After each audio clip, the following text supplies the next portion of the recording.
Heart की बीमारी को डायग्नोसिस करने के लिए हम लोग बहुत सारी टेस्ट करवाते हैं। आपको मालूम है, ईसीजी करवाते हैं, टीएमटी कराते हैं, इको करवाते हैं।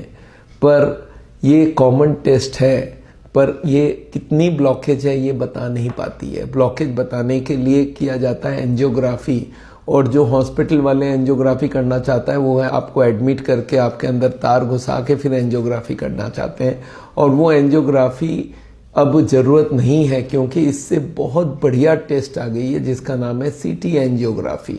आजकल के लिए मैं समझता हूँ पिछले 20 साल में मेडिकल साइंस में अगर सबसे बढ़िया टेस्ट कोई आई है वो है सीटी एंजियोग्राफी हार्ट के लिए, क्योंकि हार्ट का ब्लॉकेज वो 2 मिनट में बता सकता है और करना कुछ भी नहीं है इस टेस्ट में। जैसे ब्रेन का सीटी स्कैन होता था वैसे आजकल हार्ट का सीटी स्कैन होने लग गया। बस ब्रेन और हार्ट में फर्क क्या है, ब्रेन मूवमेंट नहीं कर रहा है और हार्ट मूवमेंट में है।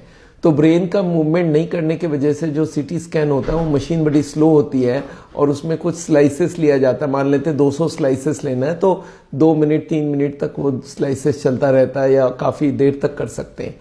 पर heart is a moving organ और उसको अगर आपको स्लाइस लेना है तो बहुत फास्ट लेना पड़ेगा। तो इसके लिए आजकल आ गई है 128 स्लाइस और 500 स्लाइस वाली मशीनें, जो कि 2 मिनट के अंदर आपके हार्ट के कौन से ट्यूब में कितनी ब्लॉकेज है वो बता सकते हैं।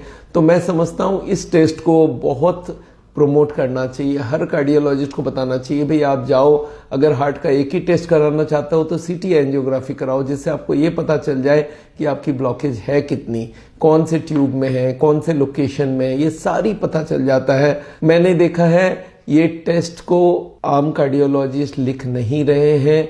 इसके 2-3 कारण हो सकते हैं। एक तो उनको इसके बारे में बहुत डिटेल नहीं मालूम है, दूसरा कि अच्छी मशीनें आजकल आ गई है वो भी उनको नहीं मालूम है, और तीसरा वो लोग एंजियोग्राफी जो तार वाली है उसके तरफ ज़्यादा मुड़ रहे हैं, इसलिए वो बिना तार वाली एंजियोग्राफी नहीं करना चाहते हैं। पर आम आदमी के लिए आप सोचिए, अगर आप 2 मिनट वॉक करके गए वहाँ पे और वहाँ पे आप लेट गए और वो लोग एक स्कैन करके दे दिया, और इसका कॉस्ट क्या है, कॉस्ट बहुत कम है।